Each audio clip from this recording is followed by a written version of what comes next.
It's the opposite. High fly ball, deep left field. Oh, 27 does it again. God, Fernando Tatis Jr. with a 2-run shot has the Padres on the board.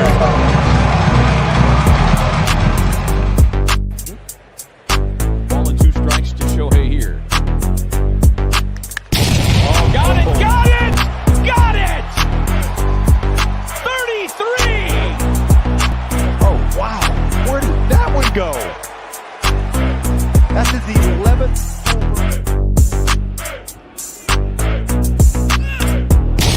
Driven out to deep center field. Going back, Springer, turning, looking, see ya! Oh, what a shot by Judge! The Yankees lead 1-0.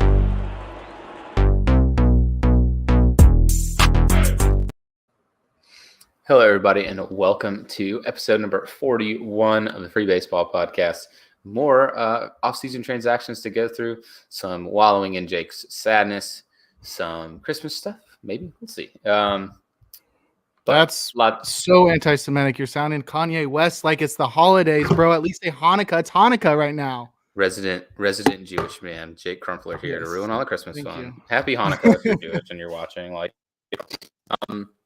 But yeah, I mean, we got baseball stuff to talk about. Baseball Eve, maybe. We'll talk about it. Introduction. Oh, man. Do you want to talk about this one first, or do you want me to say it? I think the caulking that I would do would be a lot of just crying. But yeah, Tears. you can lead it off. Okay, so obviously last podcast, if you are returning, we talked about the Giants signing Carlos Correa to that massive $350 million you do contract. It didn't really happen so much. A couple of issues arose with the physical, apparently. Some differences between the Giants front office and the team doctors and everything. Carlos Correa's camp. Carlos Correa not signing with the Giants, swooped up by billionaire McMoneybags Steve Cohen and the New York Mets. 12 years, $315 million contract so he can go play third base right next to Francisco Lindor. Carlos Correa is a Met. Steve Cohen, money to burn. Good for baseball. With this signing now, this is actually going to bump up the New York Mets payroll for the current season to be $494 million, which is $144 million over the previous highest, which is just insane. They're going to have a luxury tax threshold, or that's just $111 million. You know, chump change to Steve Cohen, unreal. Carlos Correa is a Met. It's pretty crazy. I'll start from the positive view for Mets fans. I do have a friend that is a Mets fan. He's not from New York. He just likes the colors, which can't blame him. Blue and orange pretty well together. Purple and orange would be a little cooler. Nonetheless, getting Correa on that team is absolutely crazy. I think they also now have the highest WAR projection. I don't know what the projection system was, but they are projected to be the best team in baseball now. The thing is, it's barely. And the fact that it took this much money, they spent $800 million this winter to get to this point to become the best team in baseball. And it's by a fraction of a WAR. It's pretty crazy, but they're going to have a really exciting infield. Correa is going to play third base beside one of his greatest friends, Francisco Lindor, both members of the Puerto Rico WBC team. And that's going to be a pretty crazy left side of the infield. And then you got McNeil and Pete Alonso on the right side. That's pretty hard to beat. That lineup's going to be crazy. It's just really upsetting for me. It's been an awful off season to be a Giants fan. We came into it with such high expectations. We signed Arson Judge and things still ended up going downhill. We had him for 7 hours. We lost him. We had Correa for 7 days and we lost him. The only silver lining to this is now we have the money to put towards Shohei. We were in the running for Shohei back when he was coming stateside originally. So I think there is some there, but we would have to show this season 2023 that we do have the capability of being competitive, right? Because that's what he wants. He wants to win. I think he's obviously a guy that wants to win. So that's going to be the biggest thing, is we're going to have to show that we can win to sign him. But that's the silver lining. Correa's the big main focus here, and he's just going to bring. We talked extensively about him. I don't think we need to talk any further about what kind of player he is or what he brings to the table. But yeah, it's just, I think the biggest story is just the Mets spending this much money and the Giants just being just so awfully inept at signing a big free agent. They reported to have signed arguably the two best free agents in all of baseball, and now they're both gone. I love the I don't know what the word that you would use for what this is, but people always like to say forever giant for lots of Giants that, like, I don't know, you don't know him, like Aaron Rowand. He's a forever giant, right? He'll always be considered a giant in the eyes of Giants fans. And it's really funny that now you can say like Arson Judge and Carlos Correa are forever giant. And it's so funny because they were never on the team. It's so disappointing. John Heyman is like my least favorite person in the entire world. And I was actually sort of excited to see Correa be like the number one enemy of the Dodgers. I was too. I like that storyline. Yeah, me too. New storyline in baseball is John Heyman, the new Boob Nightingale, because he's completely blown it now with two of these. Obviously, the Correa one's a little bit more ridiculous, but this sucks for Giants fans. And I'm hoping I'm obviously not a Giants fan. I have nothing to do with them really, other than I really like Tim Lincecum. But I would have to imagine that they'd still try to be aggressive in what's left of free agency, because there's not really many great bats left, and they still really need one. Honestly, their offense just wasn't super great last year. A lot of guys took steps back. They lost Brandon Belt. It's just a lot of question marks. I kind of would I want to say I would expect him to be aggressive in the trade market, but that just doesn't seem realistic at this point either. So it's like, I don't know what the Giants' plan is other than hope they're going to be good, which kind of sucks. Hopefully their pitching staff will be able to carry the load and they'll be good. That was the whole point of this offseason, was that we were shedding payroll and we were going to have all of this payroll ready. We wouldn't have to give up any prospects. We could sign one of the big shortstops or a big outfielder like Aaron Judge and sort of solve all our problems without creating new ones, like having a depleted farm system or whatever. We're already in the middle of the pack in terms of farm systems. So you don't really want to give up what talent we have there. And it's just disappointing to see that go by the wayside. I'm just fingers crossed they have something cooking for next year, because at this point I'm like, this is a lost offseason. There's nobody out there that's an impact bat on the wire that you're just going to be able to go and pick up, and I don't really want them spending on, I don't know, Craig Kimbrell or something to make up for it. Like, that's not going to make a difference. The only one left that's like really potentially an option is Michael Conforto, but I don't even know if that's going to be a big outlay that Farhan Zaidi would want to make. Yeah, me neither.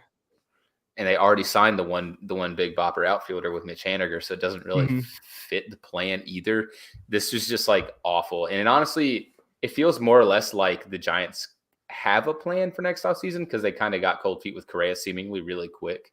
If they were that willing to spend the $350 million on him, they wouldn't balk at potentially, I think I saw something that it was an eye issue, but I'm not sure if that checks out or not. I also heard that it was something that happened like before his major league career that they were concerned about. It seems like he's got an eye issue. Get the dude some glasses.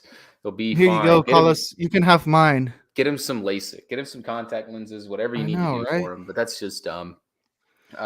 We talked about the Mets. It's a shame Isaiah isn't here. We'll have to get him back on at some point to talk about this.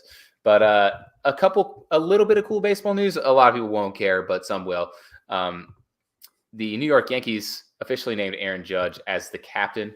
He will be the 16th captain in the history of the New York Yankees. And the last one that they actually had was Derek Jeter. So he's got some big shoes to fill there from Jeets. But yeah, he's 16th captain of the New York Yankees.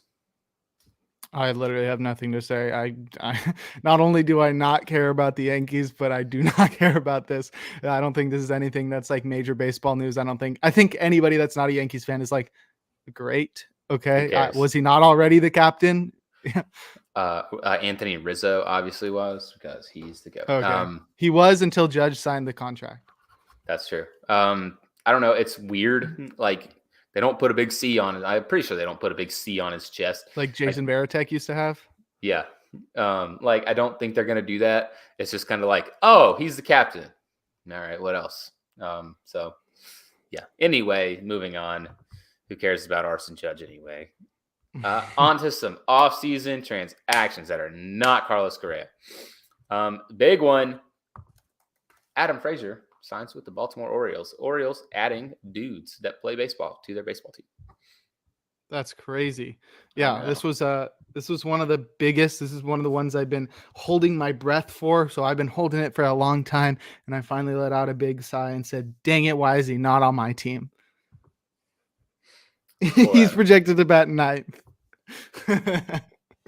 Oh man, yeah. I don't think Adam Frazier is the impact bat anybody expects him to be. I think even in the past when he was like a 275 to 300 hitter, I think everybody knew this is just empty batting average. He hits for average and he hits for no power.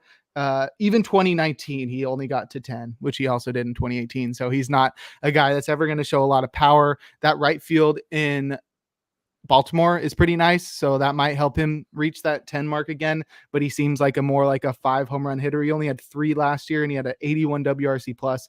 So I think it's more of like slug carrying the freight for him. Exactly. He's more of like I can play second base, I can play outfield, and I'm like a veteran presence who's not going to drag the team down. So it's like a pretty nothing signing, especially for a team that really needs an impact signing in sort of any way to help them out. So I don't think this is going to make a huge difference, but it's like one of those glue guys that you sort of need on your team to make you like be able to deal with any problems that arise throughout the season. And I think he'll do that, be able to help in the infield and the outfield. Absolutely. This is not much of a signing like to talk about. It is just 1 year, $8 million for the Orioles, who are notoriously not really big spenders in free agency.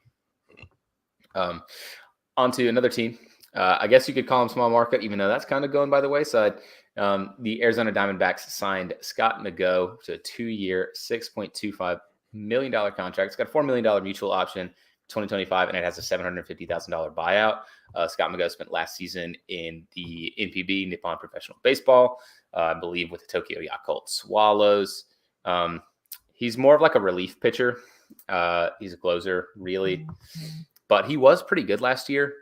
He's honestly playing for the Swallows, who I'm not sure how they did last year, but the previous few seasons, they were pretty bad. But he was with them since 2019, and the highest ERA that he posted over there was in 2020, which was 3.91. And in the last 2 years have been under 3, 2.52 and a 2.35 with 31 and 38 saves respectively. So he'll be a pretty good bullpen arm for Arizona to come over and throw in that pin because, you do playing time analysis for them, and you work for Pitcher List. So tell me about the Arizona Diamondbacks bullpen and where he might fit in, do you think? You're right. Not only do I work for Pitcher List, but I also do a bullpen-centric podcast tomorrow, actually. Plugging the stuff. Look at me, man. Exactly. Yeah. Go listen to In the Pen. We post once a month in the off season. So we're going to have a new one this Friday. Go listen. But anyway, McGough's sort of interesting. I don't know what type of pitches he features. I guess that's something I could probably find on Fangraphs because he used to pitch in the majors, but Davis pretty much summed it up pretty well. He was a closer in MPB. He's a veteran. I don't think this is going to be somebody. Usually saves don't really matter unless you're playing fantasy baseball. So, and I think even this guy is not going to be super exciting from a fantasy baseball perspective because the Diamondbacks sort of suck and they already are very indecisive about who they want to close ball games with. They have Mark Melancon next year too. So that's probably going to take a lot of it away. They have their only all-star from last year too. Joe Mantiply is still on the team. So it's really going to be hard to figure out if they're going to go with them or be like, hey, look at our shiny new toy. Let's try to get him the bulk of the saves because he already has a guaranteed contract and a $4 million mutual option. And that 3rd year mutual options are almost, it's got to be like a 95% of the time they're declined by one side. So he's probably only going to be on the team for 2 years anyway, but he should be pretty interesting. He's not a big strikeout arm and, he doesn't. I wish I knew more about what kind of pitches he features. Let me see if I can look fastball something slider up. change kind of guy. Okay, so boring. At least when he was in the majors, that's what he did. Do you see how hard he's throwing? Back when he pitched in the majors, which was in 2015, he was sitting around 93.5 to 94. He's not a huge strikeout guy. He had 55 appearances last year. Yeah. No, I've where got the BREF up. BREF just doesn't right. have as much Mhm. grit down to the I was pulling my stats from details. the NPB's website. Oh, okay. Yeah, it's probably pretty good. Yeah, I will find more about him, and usually you can tell a lot about a relief pitcher based off just a couple of appearances. So we'll really get to know what he's got even as early as spring training. So that'll be interesting to follow if he does become a closer for a team like this. I just love guys that come from overseas because it's sort of like you don't know what's happening. It's almost as fun as when a guy gets called up as a prospect, but these are more finished products. They've played at a higher level. They've been around. This guy's going to be 33, so it should be pretty interesting. I'm excited to see what he features, and I'm sure it's going to underwhelm because the Diamondbacks are just not the greatest team out there, but it'll be interesting at the very least. Yeah, a lot of NPB guys coming over this season. One of the clips I actually found was Masataka Yoshida hitting a home run off of him, which is pretty interesting. And then I think there's another reliever like Shintaro Kujinami or something like that might be coming over. But yeah, it's an interesting pickup. I just genuinely can't find that much about him other than stats. Like I don't know if he's changed anything that has led to success over an NPB, but we'll see pretty soon. I mean, it's not going to take that long. Bullpen arms are finicky, but still also pretty cut and dry when a lot of things happen. On to another pitcher signing. This one was the big one of the big ones left, and the New York Yankees add to their rotation, making that Subway Series even more spectacular now with Carlos Correa and another Carlos, this time Carlos Rodon, signing a 6-year, $162 million contract with full no trade with the New York Yankees. Gonna have to shave that beard, rock the mustache, because he's gonna be playing for the Yankees and their stupid facial hair clause. Carlos Rodon, the last 2 seasons, man, he has been nails. Just really good. Last season, really good with the Giants. They shut him down a little early. But yeah, he's very good. If he stays healthy, he's really dangerous arm to put in that rotation that just features a lot of really good pitchers now.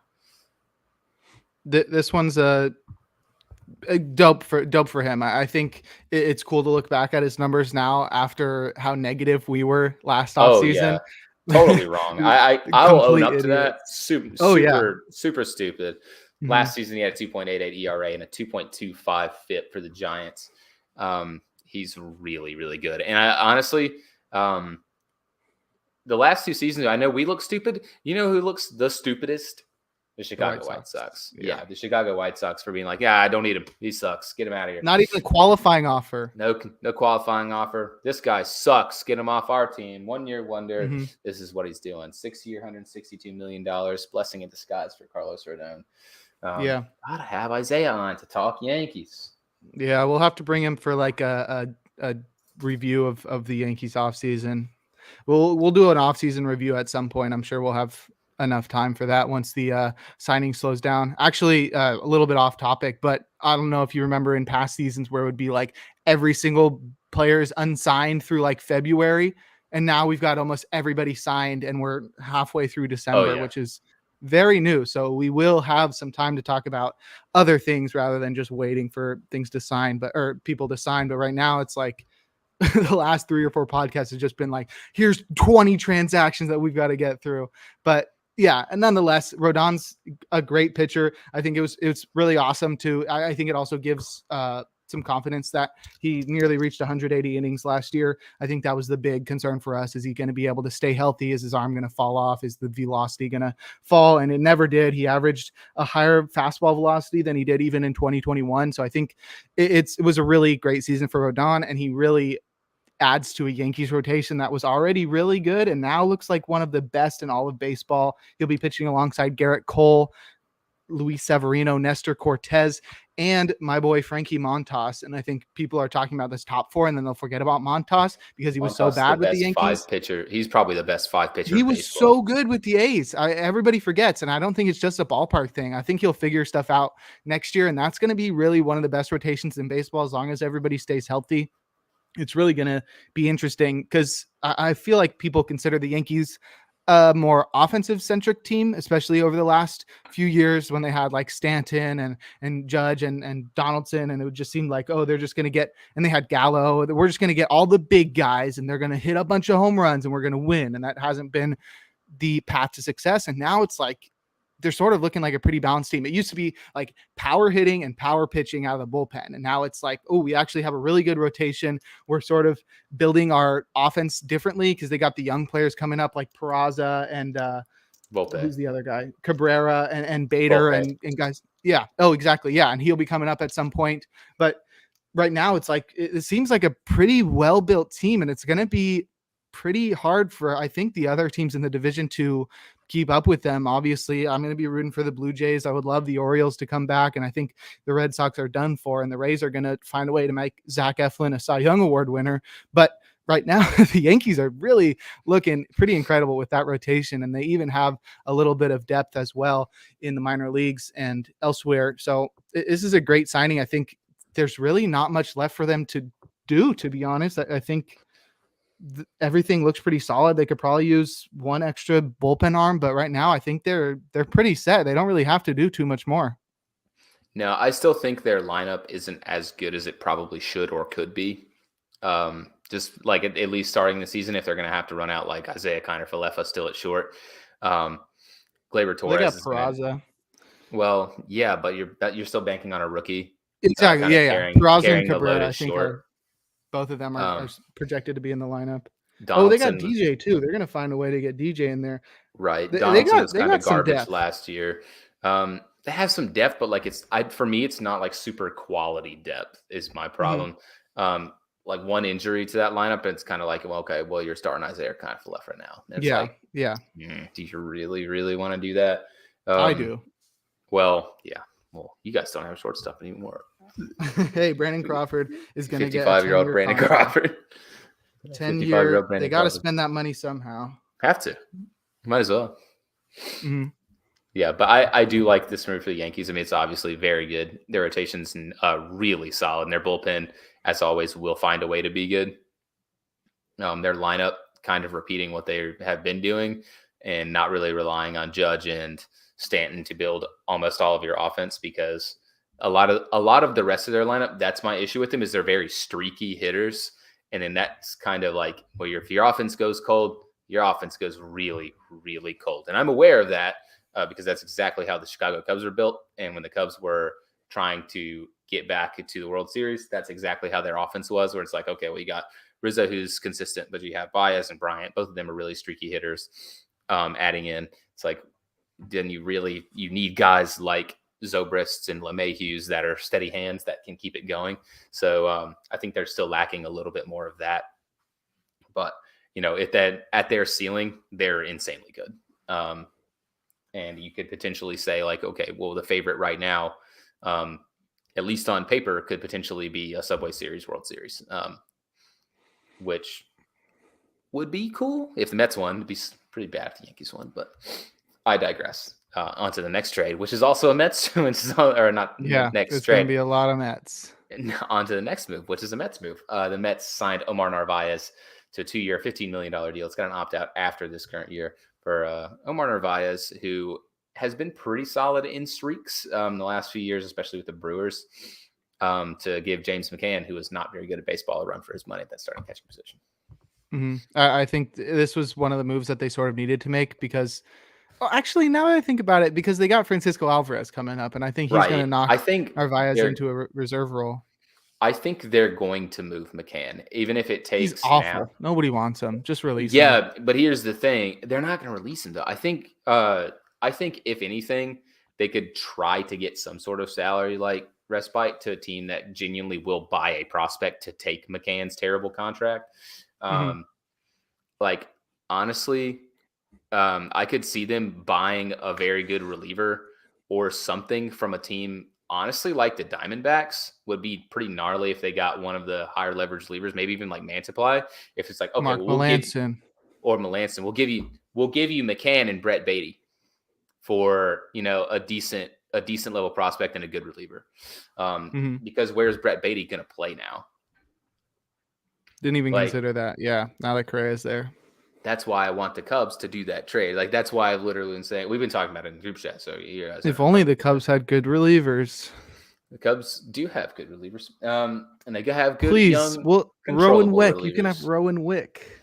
I honestly think if they traded them someone like a Keegan Thompson, or like Ethan Roberts, that's in the bullpen, that's like a young kind of swingman, they'd be like, okay, maybe an Alzolay. Where's Alzolay going to fit in? Because he's 27 in the middle years of his control, but he still has several years of control. He's not really going to get a rotation spot, and they have too many guys already trying to fit that swingman role.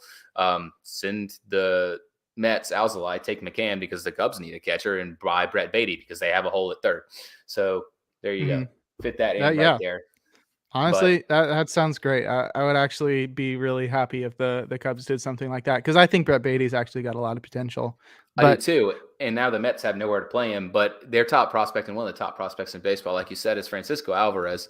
So they have to fit him in at catcher at some point, because really you're not going to run Omar Narvaez or James McCann over a guy like that. Doesn't matter how bad he is, because neither of those guys are good enough to offset the potential. I think they're going to pull we're going to start these two guys out for the season and then just wait a month and then bring him up and hope he doesn't win the Rookie of the Year award, but also do hope. I don't know. They're going to do the weird thing that front offices do. But speaking of Narvaez specifically, his career is very weird. He used to be an offensive centric catcher, which I really like. Catchers that sort of suck at catching and then are good at hitting. Obviously that's more of like the fantasy mind in me, as like, I don't care what their defense is like unless they're on my team. But he's sort of switched from being a guy who was posting like 120 WRC pluses to a guy that sort of sucks at hitting and is now a really good defender at catcher. Obviously catching is the hardest position to measure how good a defender is, but he seems, based on his Fangraphs WAR, that he has become a much better defender in lieu of losing a lot of what he brings to the table at the plate. So right now, I think he sort of works as a really great backup catcher, because I always think that having that one backup catcher that's like, oh, he's the personal catcher for this guy, or like he comes in and the team is like 20-4 when this guy plays because he's like an actual good. Yeah, Kurt Casale for the Giants the past couple of years, they have a crazy record when he plays, but nobody thinks about Kurt Casale. But yeah, I think it's great that he would be a really good backup for Alvarez when he does come up. So I think the money really doesn't matter with this one either, because it's Steve Cohen. I think Narvaez is a very serviceable option. I don't think he should be anybody's starter. So I think having so many options there at catcher with McCann and Alvarez gives them a reason to, bring him aboard. And there is some potential, I think, still left in Omar Narvaez's bat. If you look at his splits from the start of the season, he was pretty decent in like March and April, and pretty good in May. And then it's just like he fell apart. Just nothing after that was really going his way. But he had a good start to the season, completely blew up. Maybe the Mets can figure something out and get him back to, being at least closer to a league average hitter, because he posted a 71 WRC plus last year, which is pretty putrid. But if they can get him close to league average, I mean, I think you obviously are just like, okay, well, we got this guy, throw McCann in the dumpster. I think it's a lot easier decision to make there. The McCann signing is really, really bad. Everybody knew it from the start. Everyone knew it from the start, but they kind of panicked because they didn't get Real Muto. But yeah, I do like this old days. That's the old days. Old Mets. Now it's Steve Cohen's Mets, where he'll just, if you have hit a baseball in the last 3 years, he may sign you to a 4-year, $36 million contract. I love that tweet you sent me where it was just like, sir, please don't sign all the free agents. Sees a seagull, 4 years, $36 million. So true. I love Steve Cohen. He's the best owner in baseball. He obviously wants his team to win, and he's spending a cajillion dollars of his own money to do it. I really like, if they get Shohei next year, we've talked a lot about Shohei, even though there's no news around him. If they get Shohei next year, every front office is literally going to have to start doing things differently. Like they're just going to have to start spending money, because he's just going to sign everybody. They're going to have, it's going to be like the Yankees of the late 1990s when they just signed every everybody. They're just going to be insane just signing everybody. George Yankees, excuse me. George Costanza?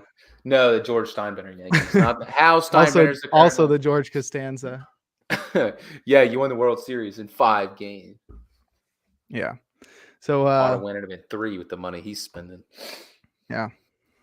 But yeah, Steve Cohen, he's the GOAT owner. On to another GOAT owner. This one's going to be Jake's Don't say favorite. That made Jake mad. That's not even funny. The Oakland A's signed Trevor May, notorious Twitch streamer Trevor May, to a Yes. 1 year, $7 million contract. Got $500,000 worth of incentives laid in there. This is obviously buying a reliever with the intent to throw them at the deadline because the Oakland A's might win 30 games with their current roster construction. Hey man, that would be pretty good if they won at least 30. We'll see. Right now it's not looking good. Oh That's my the least god. amount of games I the just team don't has even won want in a to look season. at that. I don't know. You're gonna have to like do since like 1950 because the teams in like the 1920s, like the Spiders, were just awful. But while you look Because that they're a up, farm system. oh yeah, while you look that up, the A's signing Trevor May is pretty fun. I like Trevor May as a person. I think he's a great ambassador for the game, even as a player that's very unknown. I think there's probably a handful of people that have like found him on Twitch and been like, oh, I really like this Twitch streamer. And then they're like, wait, this guy's a baseball player. Just like after watching him for a few weeks or whatever. So I don't know. I think he's pretty cool. He should be a fun guy. I think this is the place to go if you want to have a shot at closing out games. I think that'll be a lot of fun. This is a guy that's going to probably be drafted a lot in fantasy. He does have some competition there. Zach Jackson actually at one point had the most holds in baseball last year. AJ Puck is the closer of the future. Danny Jimenez saved a lot of ball games, and so did Domingo Acevedo. So there's actually a pretty solid core there of a bullpen where you just start to think like, oh wow, this could actually work out. But too bad they're not going to have any games to close out because the offense is terrible. But Trevor May should be pretty interesting. He was not too great this past season, so I think this is a good way for him to build his stock back up. He had a 5 ERA, and that was his first time being over 4 since 2016 with the Minnesota Twins when he had a 5.27 ERA. So across the past, like since from 2018 to 2021, he posted a 3.33 ERA across 175 innings pitched, striking out a lot of guys. What is that? That's a lot of guys, striking out 32.3% of batters. And then this past season, he really fell off. So I don't know if that's just him getting older or just, losing some of the stuff that he used to have, but he was really, really good up until this past season. So if he can recapture that form, like you said, for the first few months, he'll get traded and he'll be a really solid get for whatever team needs really pitching help. But the end goal for him is to get a multi-year contract after this season, and it'll be fun to have a good reliever on the A's. Oh yeah. The worst season since 1950, Jake, in case you're wondering, is by the New York Mets. We talk about them a lot, but the expansion Mets 1962, 40 and 120, which is not very good. 40? Yeah, 40 and 120. And then in 2003, the Tigers were 43 and 119. Holy moly. All right. So the over-under is going to be like 45 for the A's? Yeah, I think if they're better than the Orioles from like 2018, where didn't they win like less than 50, but it was close to 50. No idea. They were terrible. But I think Trevor May still has a lot left in the tank. His like X numbers, like in his FIP, were a lot better than his 5 ERA. Closer in line, mid threes. Oh yeah. But I see that. He got a little unlucky last year. But yeah, he also didn't throw a lot. He only had 25 innings. So it's difficult to say where Trevor May is going to fall. Obviously, I mean, the A's, there's no harm, no foul. It's not an expensive contract. The A's owner, believe it or not, with how cheap his team is a multi-billionaire, so he can afford it. And he should consistently buy guys like this. Makes baseball team good instead of terrible. But yeah, Trevor May, hopefully he'll be good and can get traded to a real baseball team around the deadline and be good. So that'd be awesome for Trevor May.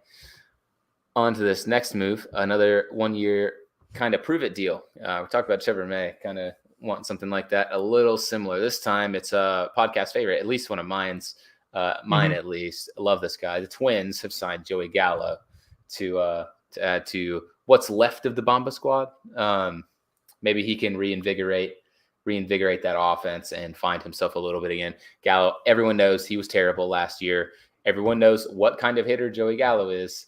But man, if Joey Gallo can stay healthy, Byron Buxton can stay healthy, and Gallo can at least play remotely close to what he used to be, their outfield is really good with Buxton, Kepler, and Gallo, and also really, really good on the fielding side with those three as well.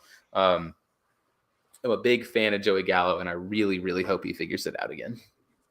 Totally agree. I've loved Joey Gallo since he was a prospect, and he was talking about how he was going to bring the home run ball back to baseball. He really has done that because he debuted in 2015, and since then, I mean, 29, it's just been uphill on the home runs. But yeah, I love me some Joey Gallo, especially because he's also really underrated in the field. Like you said, he's got a really He's good Gold arm. And Glover. he's a great fielder, and I think that's a really underrated aspect of Joey Gallo. You think of his home run hitting and strikeout abilities, and then you sort of forget what he does in the field. So he's not like a zero-sum player if his bat is what it's been like the past couple of years. But both of us are going to be rooting heavily for Gallo to return to form and sign a big contract.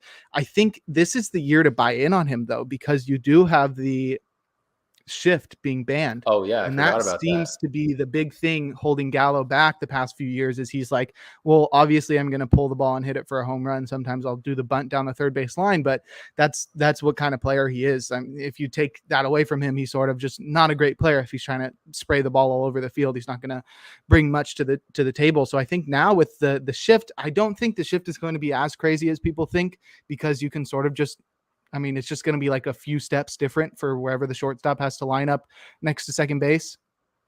And yeah, so it should be pretty interesting what happens with him. I think it's going to be, this is the year to buy in, because he could really turn around his career and become one of the better players in baseball, because he's got that all around capability. And I think having the ability to pull the ball again and not have somebody right there is really going to allow him to lean into his strengths. Oh yeah, another guy that, like I already said, that is going to fit with that mold. This outfield without the shift, Max Kepler and Joey Gallo are monsters. And I don't know if you remember all the way back in 2014, Jake. Do you know who won the Futures game at Target Field? 2016, you said? 2014.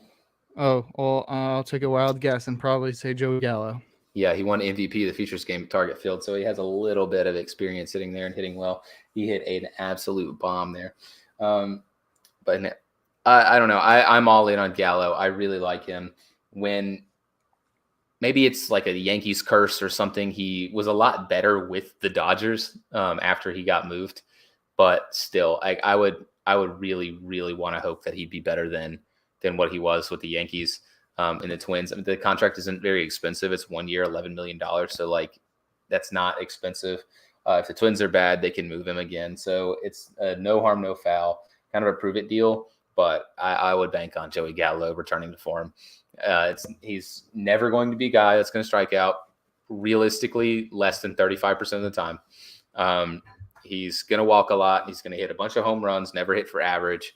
But still, I mean, if he gets you 30 bombs and he plays good defense, Joey Gallo is Joey Gallo, and he's exactly what you want. Did you see all the old fart baseball players complaining about him and Bellinger getting a bunch of money? Oh, why don't you just be bad? Guess who got reinstated by Twitter? Who? Aubrey Huff. Wow. I know, right? Yeah, big sigh. World's biggest dumbass, Aubrey Huff. Yeah, just like the encapsulation of the Facebook profile picture with the glasses and the sunglasses and the hat in the car. Yep. Yeah. That was like the first thing he tweeted was just like, oh, what? You can just be terrible and sign a contract? And it's like, okay, Aubrey Huff was terrible. These guys too, actually are good at playing the outfield. You were a freaking first baseman that was good for a couple of years. Hard for me to hate Aubrey Huff as a Giants fan. Really dumb. But really he makes it really easy. What a moron. I really like the positional versatility that Gallo gets, because even if Buxton gets hurt, you can move Gallo into center and he'd give you a serviceable center field. So like, he came up as like a third baseman. Yeah, he was like a third base, like first base guy, and he's turned into a really good outfielder. Kind of like Cody Bellinger. Like, Bellinger has issues with his swing mechanics. Joey Gallo is just a guy that strikes out a ton, but hits a lot of home runs. He's Rob Deere. Like, he's one of those guys from the past. It's not like guys like this haven't existed before. Like, Rob Deere hit like the most home runs in the 80s, and he struck out like 40% of the time or something stupid. So, like, I don't want to hear it with all these old fart idiots that are talking about, like, Joey Gallo sucks because he strikes out a lot of the time. Yeah, he also walks like 11% of the time, and he plays Gold Glove defense. Way more than 11. Well, I don't know. I was 15 being for his conservative. career. Yeah. So Pretty was Aubrey stupid. Huff. Wow. Aubrey Huff, total dickweed. I don't Oh, want to yeah. talk about Aubrey Huff anymore, so we're gonna move on. We're gonna stay in the AL Central though, and the White Sox have signed Andrew Benintendi to a 5-year, $75 million contract, which is their largest contract that they've given out in franchise history, which seems really low. Mhm. White Sox owner also kind of a cheapskate, but Andrew Benintendi. If we're talking about Gallo getting overpaid, I feel like Benintendi got a lot more money than he probably should have gotten. I'm not the biggest fan of his. He had a good season last year, but it's more or less like kind of an outlier given the last few seasons that he's had. I'm not the hugest fan of this move for the White Sox, but it honestly felt like they kind of needed to sign somebody. Mhm. I don't know. Where are you feeling on this? I just wrote him up for the article I put out at Pitcher List, fantasy baseball sleepers and busts for the Chicago White Sox, and so I'm thinking that you can probably guess which side I landed on the Bust. sleeper and bust angle. Yes, exactly. He's a really solid real life player because he makes a lot of contact. He's got really good plate discipline. He's a very good fielder as well, even though some metrics will disagree. I think he is a pretty solid fielder out there. So I think he's a really solid real life player. Whether that means he's worth like $15 million a year, I'm not sure about that, but I don't think he's going to be as good as he was last year. I think I just broke him down, so I sort of have looked into this, but his splits for the first and the second half are like very polar opposites in that if you look at his first half with the Royals, he had a 126 WRC plus. He batted freaking 320 and was named to the All-Star team. Incredible season. And then he batted 254 with a 111 WRC plus with the Yankees. So he hit for some more power, but that average dropped 70 points nearly. And it's so clear what the cause of that was. He had a 366 BABIP with the Royals, and it dropped down to a league average 302 with the Yankees. So it makes complete sense. I think his real talent level is probably a 270 hitter that hits for, 10 home runs, 5 to 10 home runs or whatever. Maybe he can get up to 15 because he was sort of unlucky in that department. He hits the ball pretty hard sometimes. And, but the White Sox stadium is not great for left-handed hitters either. And the whole division has really awful ballparks for offensive players. So I think that one's just, it's not going to be too great. I don't know. He's going to a new team as well. It might take him a couple years to get comfortable. And I think he's going to bring value outside of what he does with his bat. And that's what's going to make him a pretty solid player. But yeah, it's hard to forget that just a couple years ago it was like, what happened to this guy that was a former number 1 overall prospect? It seems like he doesn't know how to hit anymore. And there were a couple years where he just really just wasn't looking great. This past year was cool to see him get back to that, but I think he was very lucky in that first half. And I think he's more of that second half player that he was. So I don't know if that's worth $15 million. We'll see how it turns out. I'm just not a huge fan of his, especially in the fantasy department, because he really doesn't provide enough steals as well for a guy that lacks the power that Benintendi has. Absolutely. He also fits into like maybe the top 5. Like he was a Yankee kind of guy.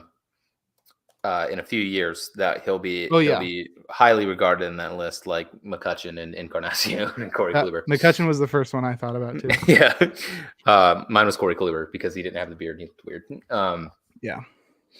Yeah. Benintendi. I'm not as big on this one. I'm not a huge fan, but the White Sox obviously must be because they dealt him that largest contract in their history, which should probably be broken by about next. That's crazy. Yeah, that's $75 million being your biggest contract ever is kind of probably for a free agent. Oh, definitely depressing. It's probably for a free agent. I think it was for in general. What did Luis Robert sign? What did Eloy sign? I think that's where I would start to think that it would start off. But like, what, I don't know. What are they? The freaking Tampa Bay Rays? Like, this is it's the biggest contract in free agent history. Insane. It's the biggest White Sox contract by total money in White Sox history. And it beats the 29. The only one that was close was in 2019, and that was for Yasmani Grandal. They've been around for over 100 years. I don't know how they haven't done something like that. That's crazy. I know. Mr. Reinsdorf, you got to step it up. I mean, yeah, just wild. Real dumb move, but we'll see. Let's stay in Chicago and let's talk about this one. Finally, it happened. The Cubs signed one of the shortstops they desperately needed to. They got Dansby Swanson. They signed Dansby Swanson, formerly of the Atlanta Braves, Atlanta boy, for 7-year, $177 million deal. Gets a full no trade clause to where he can now go join Nico Horner and create the best middle infield defense in all of baseball. Yeah, I mean, the Cubs obviously got their guy, but it kind of felt like, okay, well, you have to get somebody because they lost out on Correa. At the time when they signed Dansby Swanson and they agreed to the deal, Correa was a Giant. So it's not like they really made this deal with Correa in mind in free agency. They lost out on Bogarts. They lost out on Turner. They end up with this big outlay for Dansby Swanson. And I'll let you talk about it before I'm going to. Yeah, it's pretty exciting. Love to see the Cubs making moves after they were given the go ahead to spend some money, and I think they spent it pretty wisely. I've always liked Dansby Swanson, partially because I predicted his breakout prior to the 2020 season, and he's only taken off even further from there. I think he's a really solid player. Last year was incredible. He's 6.4 FWAR, really, really good. He was a great fielder. I think he took a huge leap forward in the field, which is great for the Cubs fans that are going to be rooting for him going forward. I think he's going to be a really solid fielder at short. He's got that prospect pedigree as well as the number 1 overall pick back in some year like 2014 or whatever, 2015. Nonetheless, I don't think he's a really flashy signing. Obviously the 177 million makes it seem like, oh, this is one of the bigger players. And last year he was very, very good. And he made a lot of strides, like I said, in the field. And also he stole more bases by a large margin than he has in the entirety of his career. But I think he's like a very just above average hitter. And I feel like that's sort of what he is as a player, just like above average. Like I don't think he's going to be an all-star all the time. I don't think he's like one of the best shortstops in the league. I don't think he's an incredible hitter or incredible fielder. I just think he's above average across the board in basically everything. Like he's not going to hit 30 home runs. He's not going to bat 300. He's not going to steal 30 bases, but he will hit 25 home runs. He will steal 10 to 15 bases. He will bat 275. And that's perfectly fine, I think. And just to have a really solid player like that, that's going to be turning 29. So you're going to have him through a pretty solid part of his career is a great deal. And also the fact that you didn't have to go 11 years, 13 years, like all the other shortstops got, is also really good from a financial aspect. If you're rooting for the Cubs to save money for whatever reason. But yeah, it's a great signing in terms of, I think he's just a very, very solid player, and he's not going to really be bad at all. And if he does sort of regress a little, I think he'll be an average shortstop, which is completely fine. Yeah. I love the move for several reasons, obviously, because I am a Cubs fan, and they needed to sign somebody to make this happen. A lot of the rumors were that they wanted to follow this kind of Tampa Bay Rays mold, to have a pitching and defense kind of core, which they have a lot of young ground ball pitchers. Almost every single one of the ones in their rotation are now sitting over 50% ground ball rate from last year, especially the younger guys like Justin Steele, who they're banking on to be a big rotation piece, who's at like 52%. They've created this really good middle infield defense with Nico Horner and Dansby Swanson now. I really like Dansby Swanson's bat. And you talked about him. He's not going to be a 30 home run hitter. If you adjust for park factors last year, if he had played all of last season at Wrigley Field, he would have hit in the mid 30s. It would have been about 33, 34 home runs. If he played it, fun fact, if he played at guaranteed rate field, or not guaranteed rate, Great American, if he played at Great American, he would have hit almost 40. Isn't they called something else now? Oh no, never mind. You're good. If he played at Great American, he would have hit 38 home runs last year. That's crazy. All 162 games, of course. But I love this. I love the bat, too, because he's an alley-to-alley kind of hitter. And if you've ever seen Wrigley Field, if you hit it down the lines, they've got those big, stupid corners that the ball will get trapped in. And those guys play a ton in Wrigley. That bat plays really well in Wrigley. He'll also hit a lot more into the gaps, especially home run power. I really like this move for the Cubs. Obviously, they kind of had an in. His wife is Mallory Pugh. They got married recently. She plays for the Chicago Red Stars in the NWSL. So maybe they had an in, like, okay, they want to be in the same spot. If you've seen the cool story from the marquee press conference where he talked about his grandpa being a Cubs fan, watching games every single day on WGN, when he'd go over and see him, he said it kind of felt right that he's brought a championship to Atlanta, and he said it would mean a lot to him to be able to play for the other team his grandpa supported, which was the Cubs. But I like this, and I think it's a good start. The Cubs, I think this move looks a lot better, especially if you get a bat to where Dansby Swanson isn't going to be hitting like third or second. I don't really love his bat if you're going to expect it to be one of the top 3 hitters. But I think if once you get him to like the 5 mark, I think it's like, okay, well, this is perfect. And I fully expect him to probably be in on someone like Garrett, or not Garrett Cooper, like Michael Conforto. I would really love to see them do that. They need a DH. They need someone that can do that, and they've lost out on a lot of guys. But yeah, I really like this. I would love to see them add more guys that kind of fit that little niche because they have holes still. They haven't signed a catcher. We talked about Narvaez. That option's off the board. But it's a good start to this plan if that's the way the Cubs want to go. I really like Dansby Swanson. I'm glad that it's not just going to be the same old. And it's showing that the Cubs may actually be trying, which is what I had bitched so much about, and hopefully they will fix. So good start. Really happy about it. On to the next one. On to the next one. This was a guy that I wanted the Cubs to sign so much because I said they needed a DH with the Dodgers. Rich get richer. They signed JD Martinez to be their full-time DH. 1-year, $10 million contract. And this seems really, really cheap for a guy who kind of lost the home run power, but was still really, really productive last year. JD Martinez, I mean, he hits. He's proven that so far for his whole career. He hits. And now the Dodgers get a really good one. Yeah. It's sort of disappointing always when a player goes to the Dodgers because I go from like being a pretty big fan of them to despising them. Doesn't even matter how much I liked them previously. It's really hard for me to like a player signing with the Dodgers, but I don't know. JD's been going downhill for a while. I remember the peak that he had from 2017 to 2019 when he might have been the best hitter in baseball. Those were some fun times. And then he had that crazy 2020 where he was absolutely awful and he was able to recover the past couple of years, but he sort of lost his power in the way that we've seen for a couple other players that sort of were known as power hitters and then just didn't hit any. Like Jose Abreu last year had like 15 home runs. JD had only 16. There was somebody else we talked about last episode. I can't remember who it is, but it's somebody that hit like 15 home runs and used to be a power hitter. But JD Martinez, I think it's still a very solid hitter. I think the Dodgers are going to find a way to make him back to what he was before. And if not, they're going to keep him from falling off even further. The 119 WRC plus last year is the worst of his career since 2013 when he was still with the Astros. So discluding 2020 as well. So there is some sort of sense that now that he's going into his age 35 season that he could continue declining and will be like a 110, just like a slightly above average hitter. But I think as long as you keep him out of the outfield and you just DH him, I think he's going to be a really solid addition to a lineup that sort of needs a lot of help. Now that I'm looking at it, not only did they lose Trey Turner, but they lost Cody Bellinger and they lost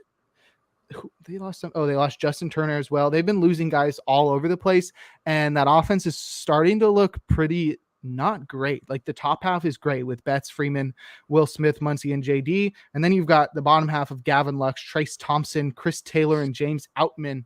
I don't know what they're going to do there. I'm sure they're going to find some guys, maybe trade for somebody crazy like they always do. But right now, this doesn't seem to be the move that's going to make a big difference for them. The Padres, honestly, looking much better than the Dodgers right now, which I'm very happy about. But this is obviously a move in the right direction. It's also like one of the only moves they've made this offseason. They've been so quiet. So I'm just hoping that they continue to be like that. And it's not one of those situations where it's like the calm before the storm. They're just like waiting for their chance to like jump and do something crazy. And then once it's January or February or something, they make a crazy trade for Shohei or something stupid like that. But right now the team's not looking as crazy good as it has in the past couple of years, where it's you just look at the roster and you're like, holy moly, that is an all-star team. Right now it's like, oh well, they look like a normal team right now. Yeah, they really do feel like they've lost a lot. You mentioned Trey Turner, but they also lost someone that I kind of just expected to never not be a Dodger, which was Justin Turner. That's kind of weird, but I mean, Justin Turner and JD Martinez, their bats are a little bit similar. The big issue is that both of them just they just elevate the ball. JD Martinez was a little bit worse on that fact last year, and the home run numbers just kind of dropped a lot. He's typically been around, when he's healthy at least, he'll hit 30 home runs, and he hit 16 last year and played a lot. But yeah, he's a huge bounce back guy, I think, and it's very obvious that the Dodgers are going to do the Dodgers devil magic thing, and he's going to go back to hitting 35 dingers now, and it's going to be really rough. But yeah, I like the move for JD Martinez and nobody else because I'm not a Dodgers fan.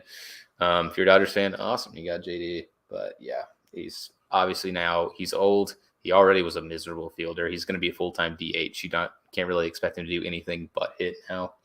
So there you go. That's why you have the universal DH in the first place. And moving on to this next move, we'll go back to the Cubs and we'll talk about Drew Smyly. Drew Smyly is going to return now to the Chicago Cubs. And I like immediately getting Drew Smyly back just because of what he is. And he's very steady. He's not really a guy that's super flashy or is going to be like an ace, but he's a steady hand that is virtually a swingman at this point in his career. He was really good when he was in that swingman role, not so hot when he had to start a lot. He only threw about 106 innings last year, but he was pretty good in that time. And he obviously is more of a ground ball pitcher now too, which is very good because now got Dansby Swanson, you got Nico Horner. If they add to this defense a little bit more, you have the best defensive infield, not even middle infield. Maybe if they can get someone to play third, like Brian Anderson or someone that's a glove guy, or even have Christopher Morel over there, if that's what it's going to be. Your middle, your infield defense is very strong, and it's going to help all guys like this, especially Drew Smyly. Yeah, I don't really have much to say about Smyly. I thought I would include him because he's re-signing with your Cubs. The terms are unknown right now because it's not officially official that he's signing with the team. He's not even on the Fangraphs depth chart right now. So still a shot that he can pull a Carlos Correa and just go to some other team. I don't think people will care as much about as the Carlos Correa stuff, but Drew Smyly is just a really average pitcher. I don't think he really gets anybody excited or keeps anybody up at night, but he's a good depth piece. I think, like you said, he's able to work out of the bullpen and out of the rotation. And I think he's just a guy that helps keep a rotation and a pitching staff from falling apart. Yeah, that's basically, he's an insurance policy and he'll be in pen. I would have to think this would be a major league deal. They didn't really announce it as a minor league deal, but there are no terms currently known about the deal. In the first place, it's been kind of hard to find stuff about it in general. It just kind of came out from Cubs radio. I think it was Gordon Wittenmeyer that broke it. It's oh yeah, Smyly's coming back. So yeah, it's a little weird, but I like the move. It's not really a huge one to talk about though. Unlike more or less this next one, because this has been a really quietly good bat for a while. I feel like people talked about him and then everyone expected him to fall off, but he just didn't. And it's Michael Brantley. He re-signed with the Houston Astros now. 1 year, $12 million deal. It's got $4 million worth of incentives baked in there. And he's in the 99th percentile for K rate. He walks a lot and he just hits for contact. He's just very steady, good bat to have in an Astros lineup that is still very, very good. Mm-hmm. I love Brantley's profile on the offensive side. He obviously is not too much of a help with the glove anymore. He's probably going to be the full-time DH over there, but he's been at a well above average hitter over the past 5 seasons. He's at at least a 120 WRC plus since 2018. That was back when he made his return with Cleveland. And ever since he went to Houston, he's been really, really good. He doesn't provide a lot of power, but like you said, he doesn't strike out. He's got a very good eye. He walks a pretty decent amount, and he's very good at just putting the ball in play as well. I just love what Brantley does. I don't think he's going to be super talked about throughout the season or the off season. I think this is one of the guys that sort of goes unnoticed for how great he is at the plate. And I just love that he's back with Houston. I think it's going to make him a really enticing fantasy player for points leagues because of his incredible plate discipline. But other than that, I don't know. There's not much to say about this one because there's nothing changing. And right now it's like he's going to be 36 next year. He dealt with injuries basically every single year, especially over the last couple of years. So there's no guarantee that he's going to be there every day. They'll probably try to platoon him to keep him just have a reason to take him out of the lineup and keep him healthy. But, I'll be rooting for Michael Brantley. I don't hate the Astros as much as I hate some other teams. And yeah, I think he's probably going to be really great once again, just quietly really great. Yeah. Last year he struggled a little bit. I think he got hurt, didn't he? He didn't play all that much last year. It will be interesting to see if he's actually going to be the full-time DH or if they're still going to try to trot him out and left just because of Jordan, but I'm not sure. Yeah, very true. So I do really like the move. He is a guy that just doesn't get quite the amount of credit that he deserves. Arguably about this next guy as well, and it's Justin Turner. He signed a 2-year, $22 million deal with the Boston Red Sox, who are a complete tire fire right now. He has an opt-out after 2023 for 38-year-old Justin Turner to get a 2-year deal now. Pretty good, but Justin Turner, I've always really liked Justin Turner's bat ever since he's been with the Dodgers, even though it sucks that he plays for the Dodgers. Thank you. He just feels like he makes a ton of contact. It's typically always hard contact. He's a line drive hitter, which is very good. And he's most likely going to be their full-time DH. He might still be able to play a little bit of third, but he's not going to because of Rafael Devers. So maybe if they needs a day off or if they want to throw him at first, because Bobby Dalbec is not a baseball player. I don't know. But Justin Turner, yeah, this is a deal. I want to say this is a good deal, but I don't really know. Like, it's a deal for the Red Sox, but he doesn't fit their timeline. What's the thinking? Like, they're not going to be good this year either. Mm-hmm. Yeah, I didn't realize he was that old. That's crazy. They're gonna have him for his age 38 and 39 seasons for like $11 million. But I still think he's a really great hitter. I think he's honestly like the perfect replacement for JD. I think he's very, very similar to him in terms of their offensive profile. Now at this point in both of their career, they basically had about the same season last year. You could even say that JT was actually better than JD, which is pretty crazy, especially considering his age.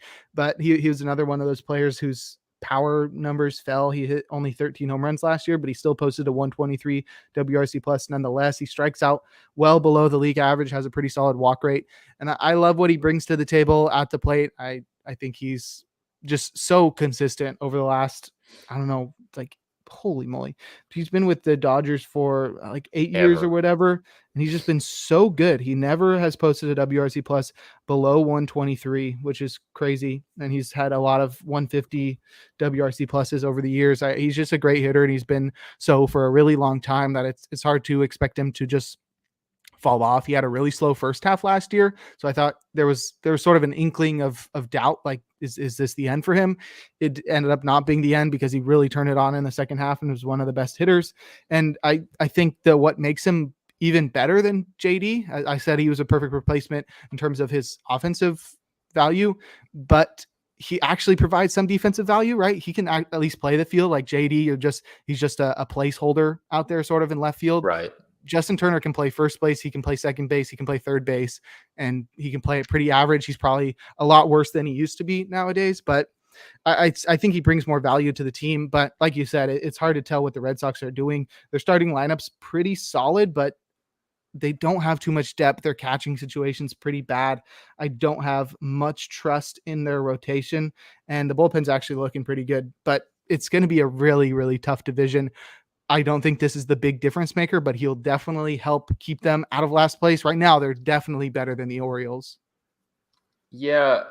I mean, it depends like how good Gray Rod is. And when they call him up, and Gunnar Henderson, if those guys fire at like a pretty good level again last year, and maybe if, the Orioles might actually sign a guy that's good at baseball, that'd be pretty cool. We'll see. What do you mean, bro? Yeah. They got Adam Frazier. Bro, he plays baseball. I don't know. Beast. I don't know. He's not good at it. We'll see.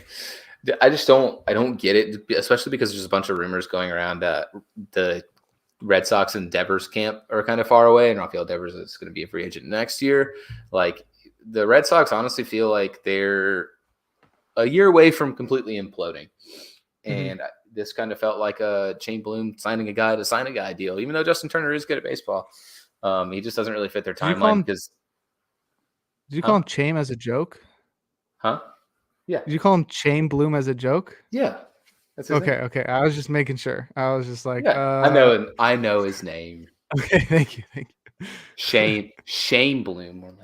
Yeah. Shane Bloom, because he sucks. He's bad. He's a bad GM, and he gets all this hype. It's like, oh, he was pretty good. He's been very. I think he just tries to be too smart. Yeah, that's what it feels like. And I like Justin. I like Justin Turner. I really do. He was one of the guys that I was really rooting the Cubs, like for the Cubs to sign. Yeah, I have the opt out after this year. I honestly don't. At this point, I don't know if Turner takes that because he's 38. Like, is he going to play till he's 45? Yeah. Yeah, like I really highly doubt it. On to the next move that regards two baseball players. This is a trade between podcast favorite Colorado Rockies and the Pittsburgh Pirates. The Rockies traded outfielder / first baseman / whatever he is, Connor Joe, to the Pirates for Nick Garcia, who I believe is a reliever. Is he a reliever? Starter. Is he? No, he's a prospect starter. Oh, well, he's going to go to the Rockies where prospects go to die. So we'll see. Connor Joe is not very good. He's 30 years old. He posted an 87 WRC plus in cores, which is not good. Yeah, I don't really get this move. Do you have any thoughts on it? I think Connor Joe is just a guy. He's shown flashes. Player. Yeah, he's shown flashes of like, oh, whoa, is he actually going to break out? There was the whole story about him as well in 2021 when he was actually pretty good. And it was like, oh, wow, he went through all these incredible organizations and he never really showed anything. He didn't get enough time. And now the Rockies are giving him time and he's going to be a great player. And then he just, flopped this past season. And it's sort of what you would have expected for a guy of his age that hasn't stuck in any organization. I don't have any confidence that the Pirates are going to do something different with him that the Rockies couldn't in their crazy ballpark.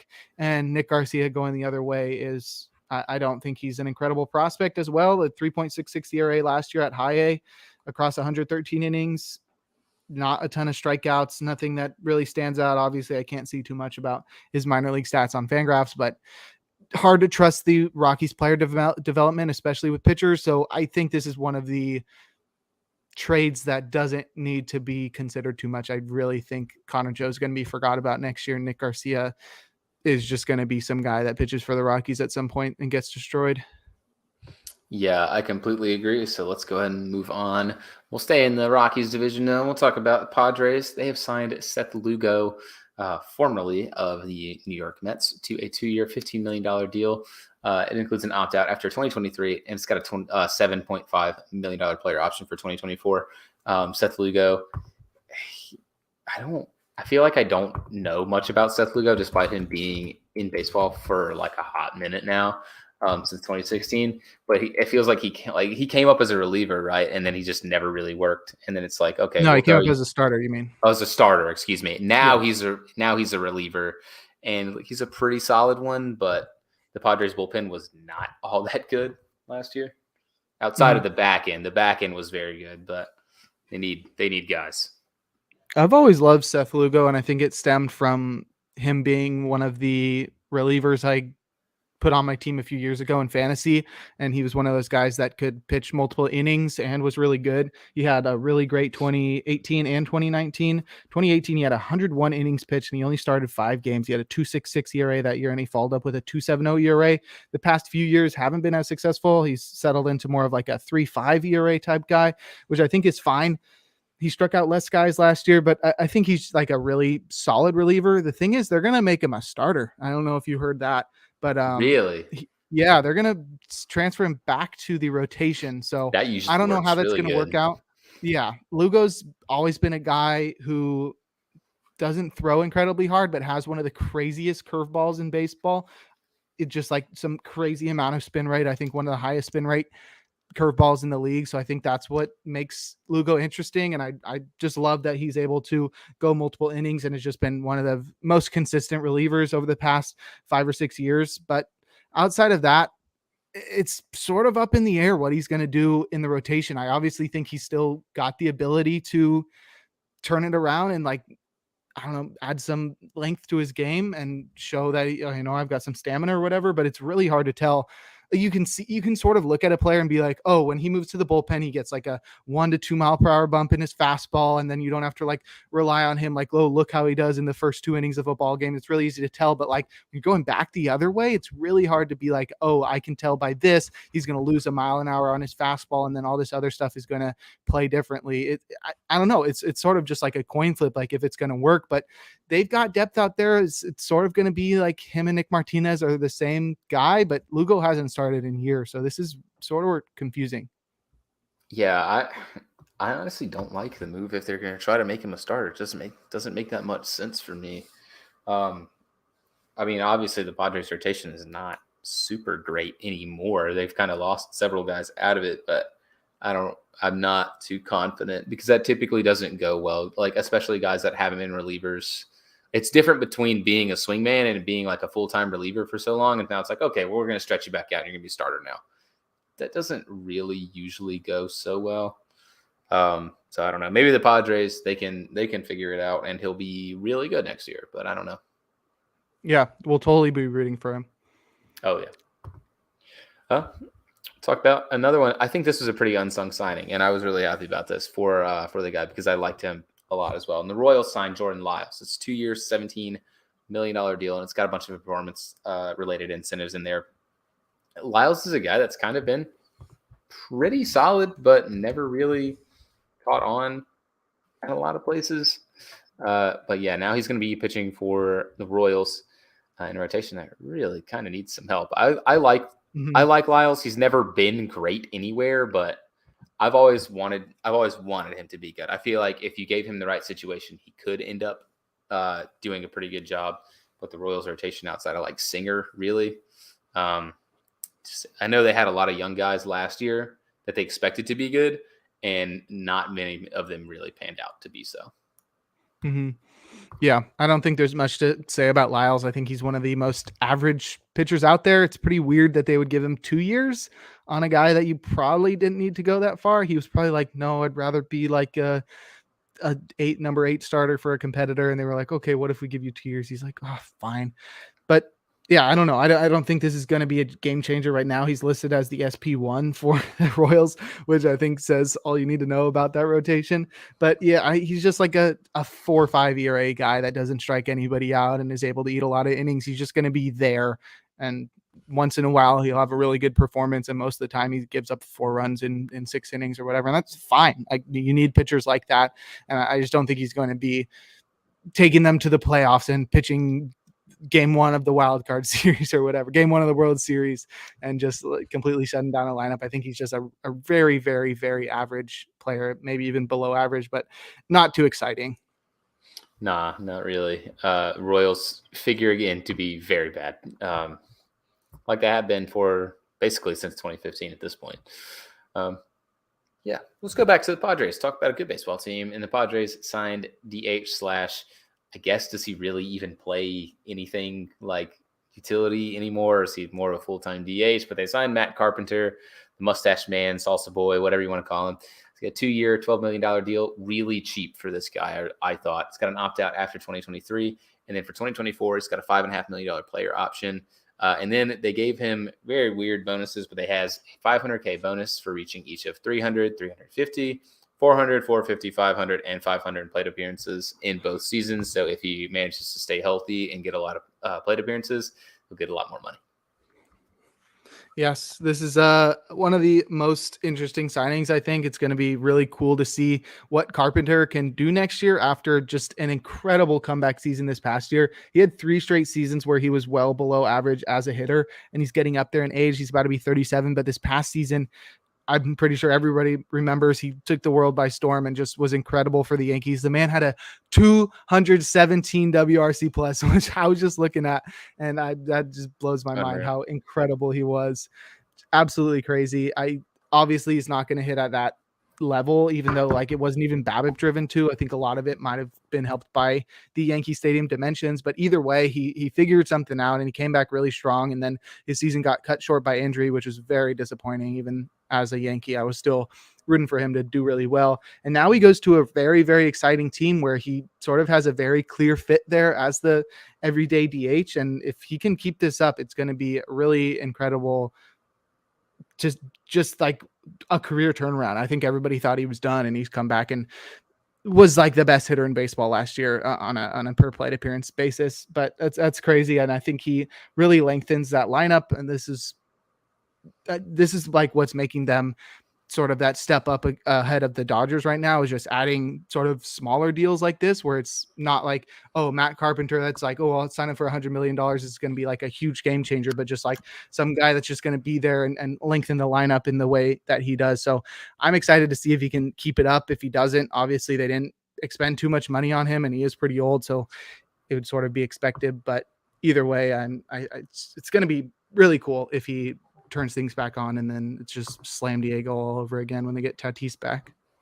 Oh yeah, I think an interesting option here for the Padres, if they're still going to plan on spending, and especially if they want to get a bat, I think they could go and rely on old friend Bill Myers, and I think that he would make a perfect platoon with Matt Carpenter, because Matt Carpenter kind of destroyed righties last year, and he hit 15 home runs. I think he had 10 of them against righties, and a lot of them were in Yankee Stadium. So everyone knows how kind Yankee Stadium is to left-handed hitters, but still, if he replicates pretty much just part of what he was doing last year, if you want to platoon him, he's more or less going to be a full-time DH. I can't really imagine that they're going to try to throw him out there in the field unless it's like a necessity. But yeah, I think he's interesting at least, and I hope he does well. Even though he is a former Cardinal, I like the cool mustache. Everyone likes a cool guy with cool mustache. So shout out to Matt Carpenter. And I wonder if he keeps it or if he goes back to the beard. He did the interview with the Padres, and he's still for the Padres talking about why he signed, and he still had the mustache. So I'm hoping he keeps the mustache. Cool. Goes back to the beard. He's going to go back to sucking. Keep the mustache. It's still good. That was the difference. It has to be. But yeah, I like the move. It's a really small time one, but one that could pay big dividends. And those are the kind of moves that contenders need to make. Just like the Mets, and they re-signed Adam Ottavino, who very quietly is really good. He is still very good. He had a 2-year, $14.5 million deal with an opt-out after 2023. A lot of these contracts are going to have that. It's got $1 million worth of incentives in there. Ottavino adds in back to this rotation. And yeah, I really like this move for the Mets, because Ottavino, he's had a couple really rough seasons thrown in there, but like on his day, Adam Ottavino is probably the singular nastiest pitcher in baseball when that slider is really, really working. I mean, he didn't say he would strike out Babe Ruth for no reason. Yeah, he's very good even at 37. Yeah, it's crazy how old he is now, and we've had a lot of 37, 38, 39-year-olds signing recently. And I think the Mets really needed to do this. We talked extensively before about the one part they're missing on their team is having more bullpen guys. And as soon as Lugo left, they doubled down and gave Ottavino a second year. So that's probably great for him. This might be the end of his career after this contract, but he turned things around last year after a couple down years in 2020 and 2021, where it looked like his age was finally catching up to him. He turned it around in 2022 and had an incredible 2.06 ERA across 65 innings. And I think that's exactly what you need, is just a setup guy there to set up for Edwin Diaz. He, like you said, one of the best sliders in baseball. He doesn't throw super hard, but that slider is really, really good. And I there's not much to say about this one because he's not switching teams, so it's not like his role is going to change, but I think the Mets really needed to bring Ottavino back. Oh, yeah.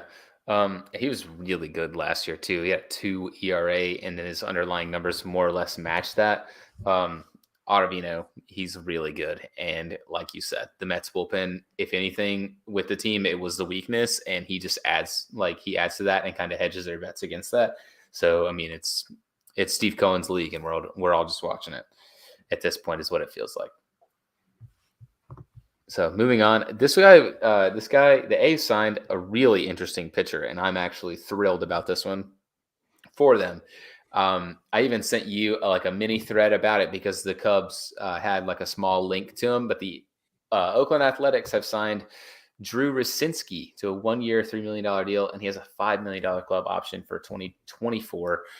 Drew Rosinski has been with the Hanwha Eagles in KBO. If you don't know, that's the Korean baseball organization. The last few years, he has been really good. I think I want to say he's with Hanwha. I might be wrong. He was either with Hanwha or the Dinos. Dinos, that's right. Who's the other guy? No, there was a guy that signed with Hanwha this week.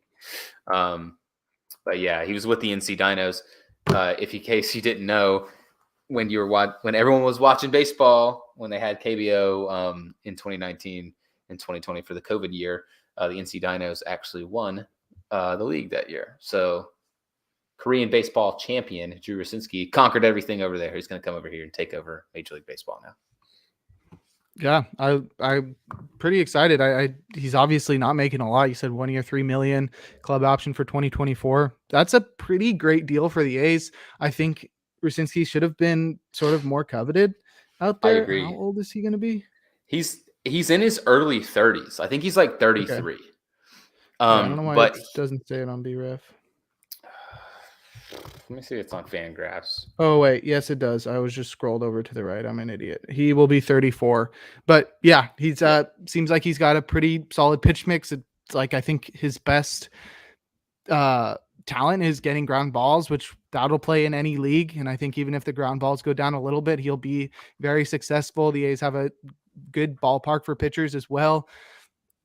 This is very similar to the Mago deal where it's like, we don't know much about him, but there's a good chance that we'll know pretty early on if he's going to be any good. And he's sort of in the right opportunity right now where the A's can afford to give guys like this opportunities. And I think it's going to be interesting to watch him play over here on the States, on stateside for the first time in a while. Last year, he had a 2.97 ERA in 193 innings. So he's able to eat some innings as well. If he gets ground balls and he limits base runners with walks and stuff, I think it's going to be a pretty solid year, but I think he's going to be average or slightly above average at most, but that's sort of what you want from guys like this, especially when you're giving him such little amount of money. Like, I don't think he's going to be the next breakout star from Japan or whatever, but I think he's going to be serviceable at the very least. Yeah. His numbers last year in KBO were very good. If not, and keep in mind, KBO is an insanely offensive centric league. League average ERA over there is in the upper fours. So last season he started 31 games. He had 193 and 2/3 innings pitched.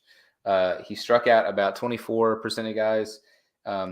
Only about 4% walk rate, which is very good. His ground ball rate, I know you talked about he gets a lot of ground balls. It needs to be said, he gets a ton of ground balls. His ground ball percentage in KBO was 66.7%, which is insanely high. And then he pitched to a 2.97 ERA, which is very good. His FIP matched that up, 2.88, and his xFIP was 2.84. So that's very good. He actually had his velocity go up last year, which is crazy because he's going to be 34. But he's still sitting around 94, and it gets up to about 96, 97. He does a fastball, he does a cutter, he does a splitter because, he pitches in Korea, which basically every pitcher in Japan or Korea basically throws a splitter. It's like signature pitch over there, and he has a really good curveball. So, even if he dips back to like more or less, he's obviously not going to replicate that, I don't think, over in Major League Baseball, just where the competition's a lot better. Because if Japan is on like quadruple A, KBO is more like triple A. It's just a little bit worse. But Keith Law actually had him as the 33rd best free agent in all of the offseason, which is very good. And they just get a complete steal because it's only $3 million. He's got an option next year. So, they really aren't giving up anything for him. And if he's really good, they have a guy that is very good, will help their rotation, or they can go ahead and try to trade because he still has the option, of course. Yeah, I love this move for the A's. This is another one. I sent you the Ivy Futures. Thanks, Greg Zumach. I think it's Zumach on Twitter. Ivy Futures, if you want to follow that. He does mostly Cubs stuff, but he did like the projection stuff and a little deep dive thread on him, which I got all this information from. So really cool Really cool guy and really interesting signing here for the A's. I love this for him. Big spenders. Oh, yeah. Big spenders. What is their outlay so far from today that we talked about? $11 million. It's pretty good. Spending the big bucks. And then their AL West compatriot, I guess. The Los Angeles Angels, no longer of Anaheim, unfortunately, because that was a much cooler name. They signed Brandon Drury, who I think was one of the more coveted free agents that was left. Brandon Drury had a big breakout last year, didn't do as well with the Padres, of course, because he played for the Reds in the first half, and the Reds will make anybody look like a really good offensive player. But he signed a 2-year, I think $17 million deal with the Angels, which is going to be weird where they're going to try to place him in that lineup defensively now. I don't really know what the deal with that is because he was third baseman mostly last year. I think he can play a little bit of second and kind of all over the place, but don't know where he fits in. Me neither. It's really going to be confusing what happens there because they already have Rendon. We knew that. And then they signed Urshela, and that was already confusing. I forgot about that. Yeah, they were like, "Oh, I thought forgot about that." That makes even I thought less Rendon's sense going to now. play third. Yeah, I thought Rendon was going to play third, and now they have Urshela. Is he going to play shortstop? But they have like Rengifo that they sort of like after last year, and now they bring in another guy that sort of fits in that sort of role. He can play second base, but that moves like David Fletcher to the bench. I think it's sort of good though that they have this kind of depth, especially with Rendon's injury history. I think it's sort of smart for them to build up that kind of depth there, especially Drury can play a little outfield as well. And they already signed Hunter Renfroe.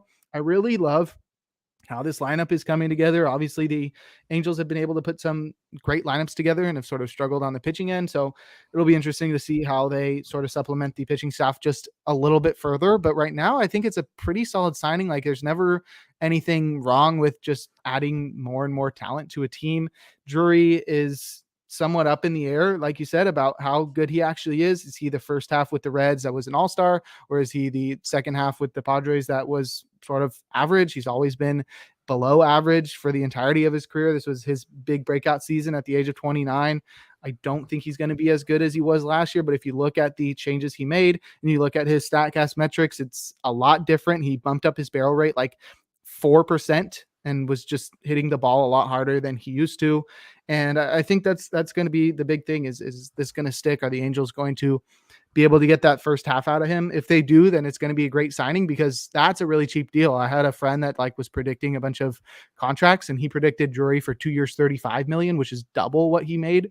So I originally was just like, that sounds like a lot for him. And then I was right. So that's a pretty good steal for the Angels. I love that they've been very active this offseason. I think also because it's like, this is the last chance you have Shohei on the team too. Like no way he's re-signing with them. So it's sort of like, you better go all out now because this is probably your last shot at competing once he leaves. So I love that they're being active and I hope that Drury is first half Drury again. And if not, then he could be a pretty like solid average player, which is just fine. Yeah.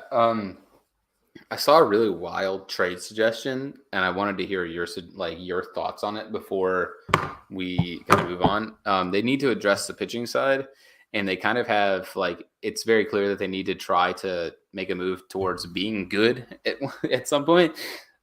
Someone floated out the idea that they could potentially try to move Joe Adell straight up for like Ian Anderson with the Braves. Ian Anderson, I mean, with Soroka coming back, are they going to run a 6-man rotation? Or are they going to move one of those guys to the bullpen? Joe Adell hasn't really stuck anywhere with the Angels and hasn't really figured it out. Could they potentially – and Ian Anderson, when he has pitched, has struggled a little bit too. Could they potentially swap former top prospects and try to figure something out for either team? It's definitely an interesting deal. I think they can definitely deal from their outfield depth as well, because right now Adell's projected to start the season in AAA and he's really struggled. I think that's a good idea to deal Adell for Anderson, though. I'm not totally sure because the Angels are a team. I don't think they need upside in the rotation. I think they need somebody that's solid. To be good.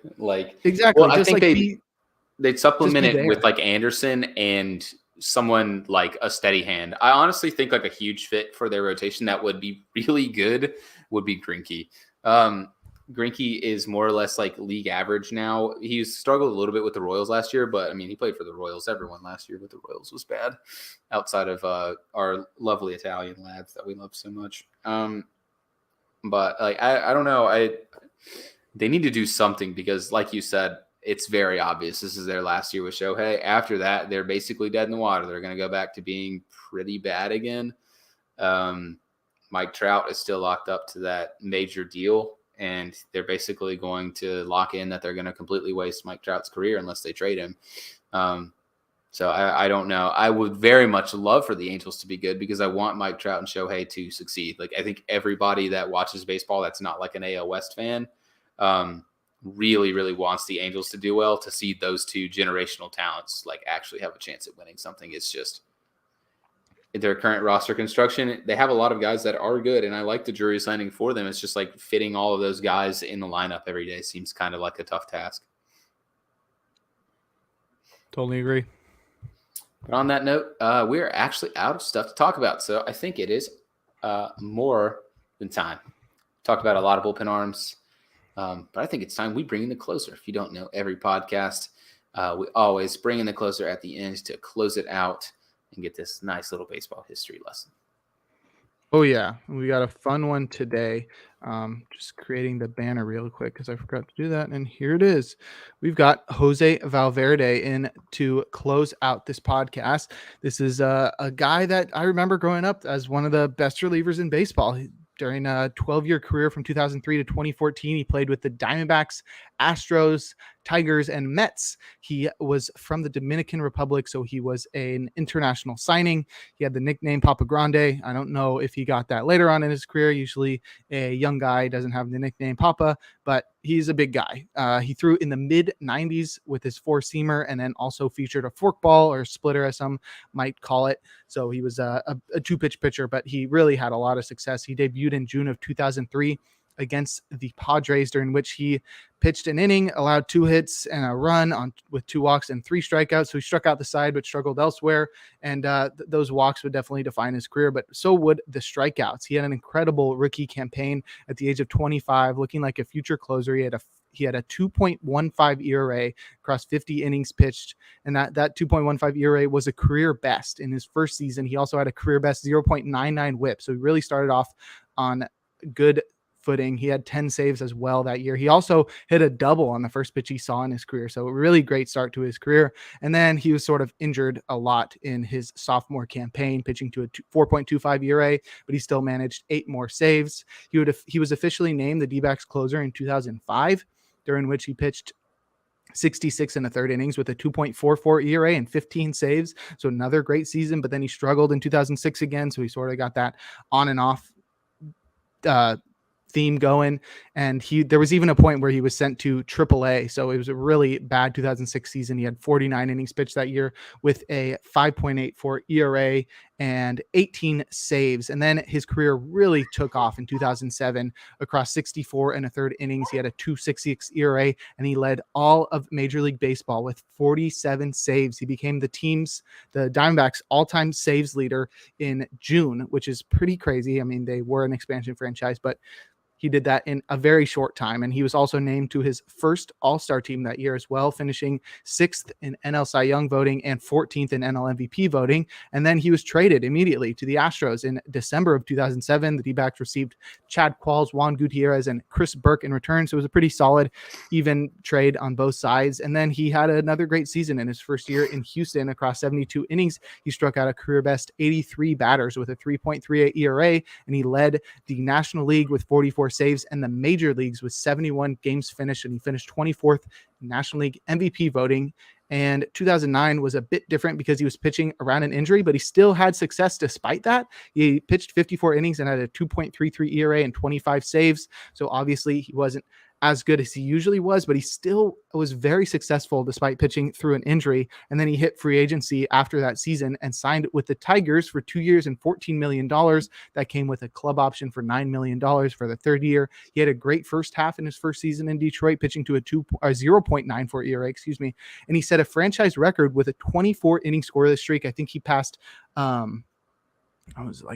Todd Jones or something, whoever had it before. And then he dealt with nagging injuries for the rest of the year. Unfortunately, it's a common theme throughout his career, but he still made his second All-Star team because that first half was so incredible. And he finished the season with 26 saves and an even 3 ERA across 63 innings. And that was sort of just the precursor to what may be considered the best year of his career that occurred in 2011, where he pitched 72 and a third innings with a 2.24 ERA, a career best and major league leading 49 saves, a National League leading 75 games appeared in, and then he also led the majors with 70 games finished for the second year in a row. He made his third and final All-Star team that year. He set the franchise single season saves record with that 49. He was a perfect 49 for 49 in saves chances, and through that end of that season, he had done 51 successfully in a row, dating back to the season before. He would end up blowing the first save that he had in the next season on opening day. So that was the end of that streak at 51, but still a perfect save season. You don't see that too often. He finished 5th in AL Cy Young Award voting that year. I think he finished behind his teammate Justin Verlander, who won the award. He also took home the Delivery Man of the Year award, as well as the AL Raleigh Relief Award. And if you look at those 5 years combined from 2007 to 2011, which is widely considered to be his peak, an average season from Valverde looked like 65 innings pitched, 70 strikeouts, a 2.74 ERA, a 1.16 whip, 38 saves, and 60 games finished. It was really an incredible 5-year run for Valverde. He sort of took a step back in 2012, but he still produced one of the more successful seasons of his career before his career fell apart. He had a nice 69 inning season with 3.78 ERA, 35 saves, and a major league leading 67 games finished, but he struggled in the postseason very badly and lost his closer role before the postseason, before they were eliminated from the postseason. And then he signed a minor league contract with the Tigers prior to 2013, during which he recorded 9 more saves with a 5.59 ERA across 19 and a third innings pitched before he was DFA'd in June because he was very bad. And then he signed a minor league contract with the Mets prior to 2014, and he only got 2 more saves that season, also pitched to a 5.66 ERA across 20 innings, so it was bad again, and he was released after a big blown save in May. He attempted a couple comebacks with the Padres and Nationals, but nothing came to fruition, and then that was the end of it. I think he pitched through his age 36 season. And so that called career, that ended his career, and he finished with 11 and a half BWAR, 600 across 630 innings pitched with 692 strikeouts, a 3.27 ERA, a 1.20 whip, and 288 saves, which is good for 33rd all time on the career saves leaderboard. Absolutely. It's weird. I don't remember all that much about Jose Valverde. So thank you. I remember that season 2011 when he was just absolutely insane. It was him and Joaquin Benoit was on the team as well. So that bullpen was just absolutely shut down. And then they had Verlander winning the Cy Young that year. And I think Scherzer was probably on the team as well. So that was just an incredible pitching staff. So that was the year that I remember very vividly. Absolutely. Thank you for bringing in the closer, Jake. You're welcome. We can make our plugs and then we can call it a night at 10:47. Thank you. 5:47 here in Hawaii. Wow, look at Jake. Jake's on vacation. Vacation Jake. Thank you. If you don't know, this is Free Baseball Podcast. It is presented by the Athletes Hub. You can follow them at Athletes Hub on Twitter and read all of the stuff on athleteshub.org, on the athleteshub.org. Almost messed it up. I run the Twitter, everybody. I run the Twitter. Mr. Cool Guy over here. You can follow me on Twitter at DVSBird. It's on the screen 2 times right next to my name. And at the bottom, you can follow Jake Crumpler at Jake Crumpler on Twitter. Really easy. It's just Jake Crumpler. You can read all of our stuff. We're going to be putting out a lot of content, and especially it is a good time to keep up with the Athletes Hub now because starting the new year, it's going to be a lot of content dropping out every single day, coming out a lot of stuff. We're going to be collaborating and working together to make a bunch of great content. And the reason that you should watch and listen to all this stuff, read all the stuff from the Athletes Hub is because we're fans just like you. We're not big media guys. It's just like fan opinions and stuff from regular people with regular opinions and sometimes outlandish opinions like me and Jake have about baseball and things. But yeah, it's a good time. Make sure you follow Jake. Everything He writes for Pitcher List, just like you said. He's putting out another episode of In the Pen podcast. That's what it's right? That's what it's called, right? In the Pen. Yeah, make sure you listen to In the Pen too. It's awesome. Talking about fantasy baseball. Read all of Jake's stuff on all the sites he writes for, like pitcherlist.com and baseballhq.com. You can also check out all of my work at crumplerbaseball.com. I updated it for the first time in like 3 months. So it's got all of our podcasts on there, both podcasts. All of my articles are on there from all the websites that I write for. So if you're a big fan of Jake Crumpler, which I'm sure there are countless numbers of those. Oh yeah. Then you can go find all my stuff at crumplerbaseball.com and we'll have everything there. There are literally dozens of us. But yeah, it's a good time. If you stayed with us and watched, thank you. And make sure you check back in with us when we eventually change the graphic. It is not Monday at 4. We do typically Wednesday at 9 o'clock. Check back in with us. We'll talk baseball every single week as long as we remember to. But yeah, that's all we got for tonight / the afternoon, wherever Jake's at. Oh yeah. Have one. Peace.